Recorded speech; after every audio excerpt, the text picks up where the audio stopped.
Just অসম হয়েছে। Hi, good morning. আজকে বাড়ি থেকে আমার কাছে একটা আবদার এসেছে, তারা আচার খাবে আমার হাতের। বাট এই ফার্স্ট টাইম আমি আচার বানাবো, তাই একটু নার্ভাসও আছি। বাট ফুল প্রসেসটাই তোমাদের সঙ্গে শেয়ার করবো। তো চলো দেখে নেওয়া যাক কিসের আচার বানাতে চলেছি।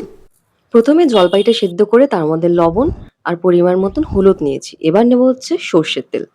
তারপর ভালো করে এই ৩ টে জিনিস দিয়ে মাখিয়ে নেব, নিয়ে ম্যারিনেশনটা করে নেব। ম্যারিনেশনটা হয়ে যাবার পর কড়াইয়ে নেব হচ্ছে শুকনো লঙ্কা, গোটা জিরে, গোটা গোলমরিচ, গোটা ধনে আর হচ্ছে গোটা এলাচ। এরপর তেলেতে নিয়ে নিচ্ছি কিছুটা শুকনো লঙ্কা আর তেজপাতা আর গোটা গরম মসলা। দিয়ে ভালো করে এটা একটু নেড়ে নেব কড়াই। তার মধ্যে দিয়ে দিচ্ছি জলপাই। ম্যারিনেশন করা জলপাইয়ের উপরে নিয়ে নেবো হচ্ছে ওই শুকনো যে মশলা বানিয়েছিলাম সেই শুকনো মশলাটা।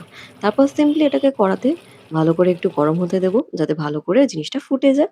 ব্যাস আমার আচার কিন্তু রেডি। এই ফার্স্ট টাইম আমি আচার বানালাম। আর সত্যি আচার বানাতে বানাতে কিন্তু আমার সেই ছোটবেলার স্মৃতিগুলো মনে পড়ে যাচ্ছিল। সেই ছোটবেলায় লুকিয়ে লুকিয়ে আমরা আচার খেতাম।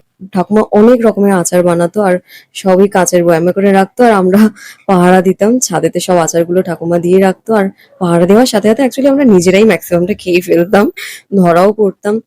তো ওই স্মৃতিগুলো সত্যি মনে পড়ে যাচ্ছিল আজকে। তো তোমাদের সঙ্গে পুরো ভিডিওটা যে শেয়ার করেছি, তোমরা যদি এরকম টাইপের আরো ব্লগ চাও তাহলে অবশ্যই জানিও। আমি আরো এরকম অনেক ব্লগ নিয়ে আসার চেষ্টা করব। চলো আবার পরের কোনো ভিডিও তোমাদের সঙ্গে দেখা হবে। Till then by.